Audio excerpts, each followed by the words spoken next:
Hey everyone, welcome to another episode of What the Heck Is This with Dave and Danielle. I'm Dave. And I'm Danielle. And we're Dave and Danielle. We got some, you got some interesting items over there.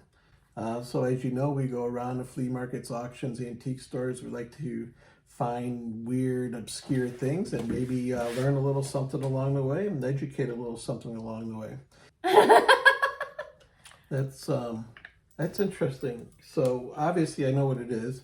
It's a horse twitch, but it's a very controversial tool, as I would say. I would never use one. And what they do is they wrap this around the upper lip of a horse to subdue them or something, and holds them in place while they're getting veterinarian work or something done. It's called twitching a horse. They make them out of chain, out of rope. They have some pliers that could do it. They have all kinds of different things. I mean, it's been used for many, many decades, but it's called horse twitching. Danny, I know you know what this is, but I need you to educate us. So it's an insulator post that a glass insulator would screw onto the top of.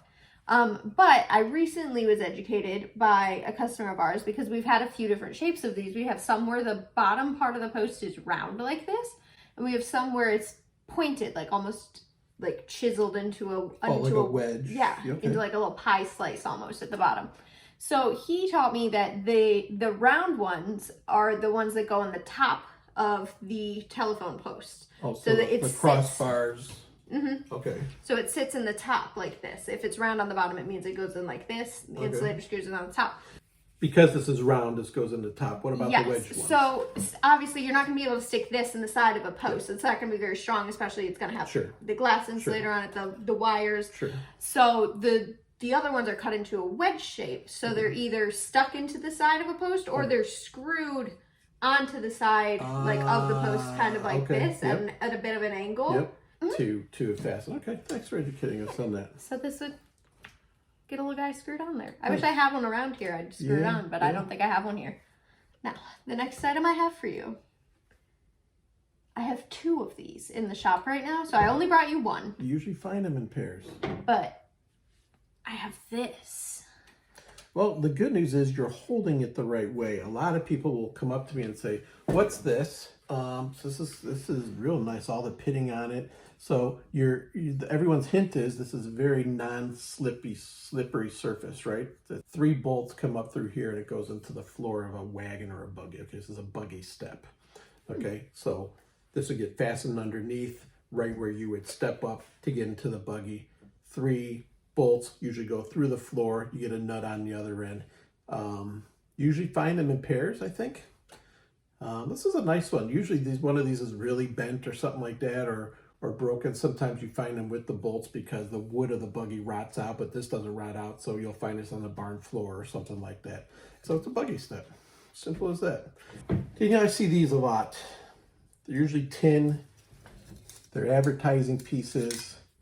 Got all these weird slots on them. I think one of these is a stove advertising. These are something that I bet almost everybody watching has in their kitchen. They might not look like this. They're mostly plastic now. These are egg separators. This one right here is actually advertising eggs. But this is an egg separator. So when you're baking, a lot of times you want either just the yolk of the egg or just the white of the egg. And so this, you just crack it in there. Crack your little egg in here. I have a plastic one downstairs in the kitchen that is shaped exactly like this still. Nothing's really changed with the design.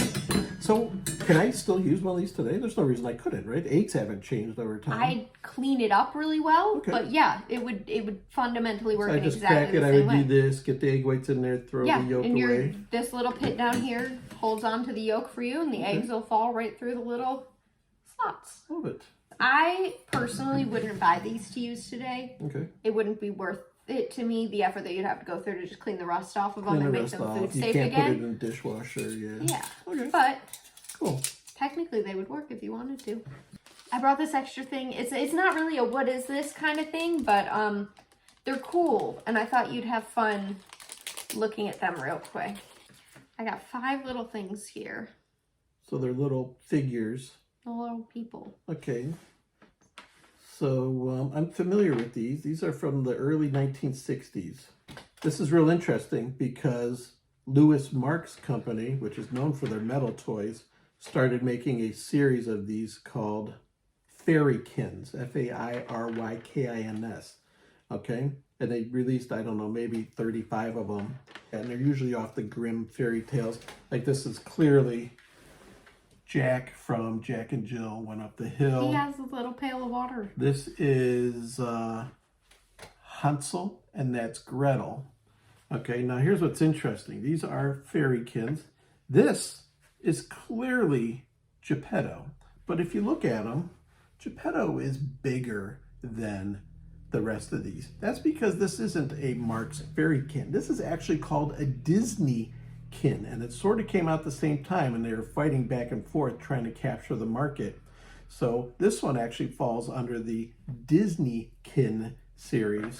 These three would be Marks Fairykins, early 1960s. They're really cool. Great for those little knick-knack shelves people have, things like that. So we hope you enjoyed today's episode of What the Heck Is This with Dave and Danielle, and we'll try to dig up some more stuff for you.